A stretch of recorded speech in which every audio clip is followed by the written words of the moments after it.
Okay, so when Tiberius first ascends to the purple, no one really knows that he's this sort of. You mean Caligula? Sorry, what did I say? Tiberius. I was saying that when Caligula first ascends to the top job, people don't really know. Most people in Rome don't really know that he's got this character. And I imagine most people in Rome didn't know what was going on Capri, right? Yeah, probably most people. Yeah. There was stories, of course, but no one. Yeah. Right. They know that they're living in an informer society, though, where there's like a type of terror. Apparently there was a popular shout to the Tiber with Tiberius. Yeah. You throw him in the river like a common criminal. Which would have been fair. But yeah. Anyway, there seems to have been some sort of initial joy or happiness that, because in lots of people's minds, in the popular mind, he was still the surviving grandson of Germanicus. Yeah. He was Little Boots, beloved. Yeah. And hopefully the horrible reign of the old man, Tiberius, will be over and we'll have a new golden age. Right. Yeah, that's the right expression. I'm feeling the sad optimism of this. Just like, look, we've been tyrannized for 20 years by Tiberius. Maybe something good's going to happen. Yeah. It can't get worse. Yeah. Yeah, it can always get worse. Suetonius says, Gaius's accession seemed to the Roman people, one might also say to the whole world, like the answer to their prayers. The memory of Germanicus and compassion for a family that had been practically wiped out by successive murders made most provincials and soldiers, many of whom had known him as a child, and the entire population of Rome as well, show extravagant joy that he was their new emperor. Apparently when he first comes that's because they don't know what he's going to do. Yeah. They're optimistic. I love the optimism of this. Hey. Yeah. When he first comes through the streets of Rome, there's quite literally sort of parades and screaming and shouting and happiness and things.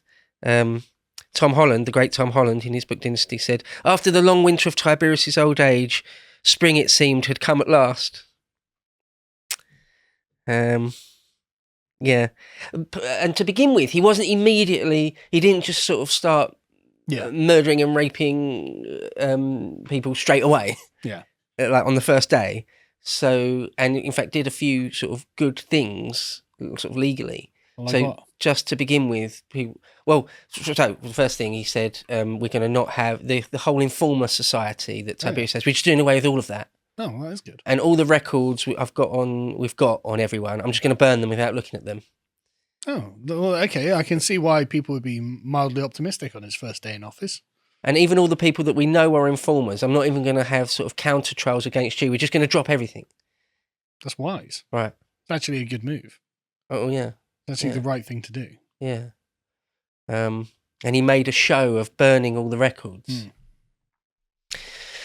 He didn't, and later he goes back and uses them all to have loads of trials on people again. But to begin with, he makes a show of stopping it all. All right, well, okay, of course he does. Here's a bunch of papers that I'm burning. See, I've burnt all the records. Yeah. But to begin with, and particularly the people loved him. Yes. Again, Tom Holland in Dynasty says, what they adored most of all, however, was the sheer blaze of his glamour. He might be prematurely balding and possessed of large feet and his father's spindly legs. Germanicus was always supposed to have had thin legs for some reason. Anyway, well, he needs to stop skipping leg day. Yeah, Germanicus skipped leg day too often. Yet Caligula knew how to thrill a crowd. The Roman people were bored of grim old men. Now at last they had an emperor who seemed to glory in living the dream. That summer, opening a new temple to Augustus, Caligula rode to the inauguration in a triumphal gilded chariot. 6 horses pulled him. This, so it was noted, was something wholly cutting edge. To see the princeps do something like that. And he's what, 25, 26? 24, 25. Yeah. So he's a man literally in the prime of his life, given absolute power, and he's demented. No wonder he ended up thinking he was a god. Right. Yeah. When you're a young man, you do think you're going to live forever.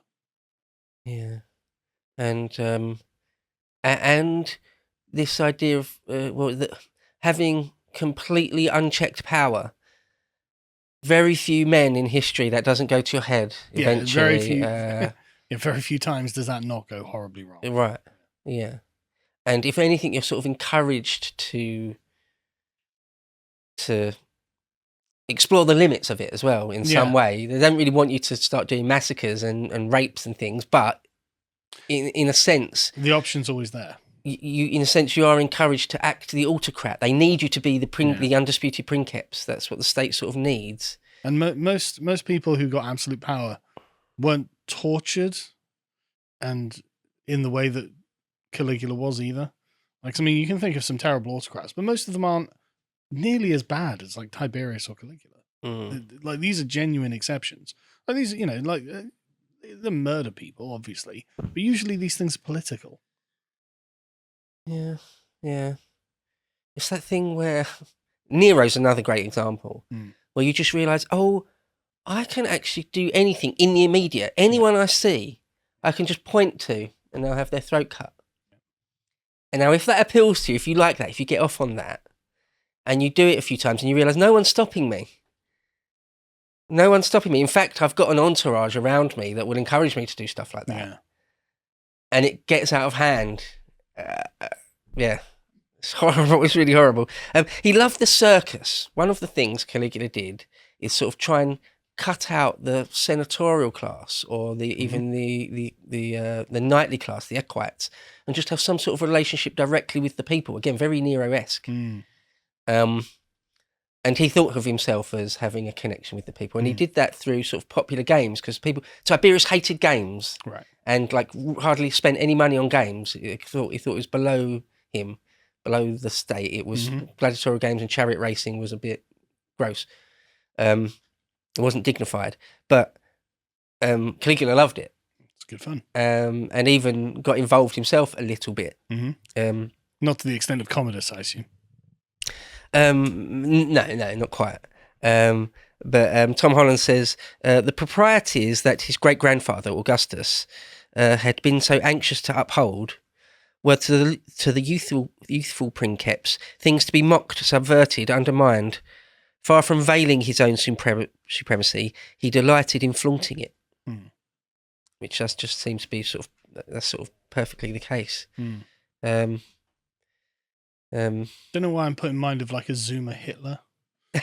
Like, right, yeah. You know, where it's like, look, this has all become normalized, and so I'm just going to accept that we all accept it's normal, and now I'm going to turn it into a virtue.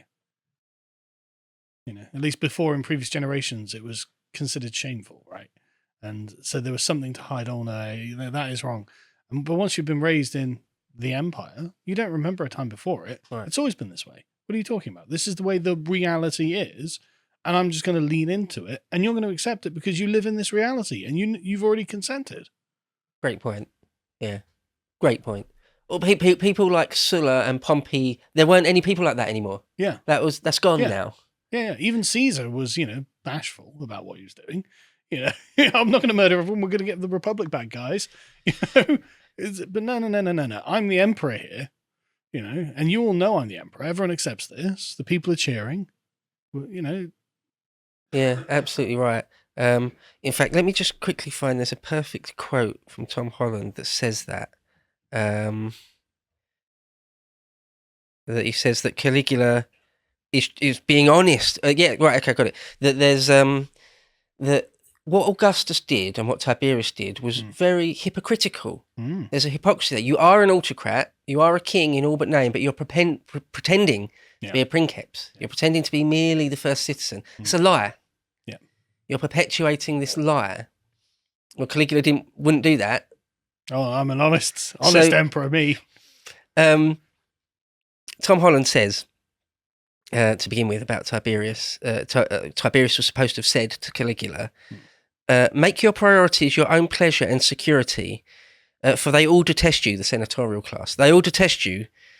They all long to see you dead, and if they can, they will murder you. And then Tom Holland goes on, the naked brutality of the regime that had planted itself over the course of the previous century within the heart of Rome, and what had once been a free republic, now lay visible to all. Whatever else might be said about Caligula, he was at least being honest. It was an honesty, though, as pitiless as the African sun. Where were senators to hide now? Nothing of the hypocrisies with which they had been cloaked and adorned themselves was left to them. Their mingled servility and malignancy had been brutally exposed to the world. This is what happens. And this is all Marius's fault. Marius? Yeah. Okay. It's all Marius's fault. Marius is the one who first did it because he unmoored the loyalty of the soldiers from the state itself to the general, right? And so he's capable of marching an army of dispossessed peasants, basically, on Rome, meaning that this is no longer a republic of laws, it's a construction of power. And if I control a big enough army, then I can march on Rome. And this is what Sulla did, in the idea of, well, I'll just restore it to be a republic of laws. But the thing is, you can't do that on such ill-fitted foundations. Like you're doing, the precedent is there. You're just following the precedent. And oh, what a surprise. Pompey and then Caesar and then Augustus, and now it is, the laws are over. This is not about law. This is now about who controls the army. And Caligula is just the first one to say, well, I'm going to be honest about it. To watch the full video, please become a premium member at lotuseaters.com.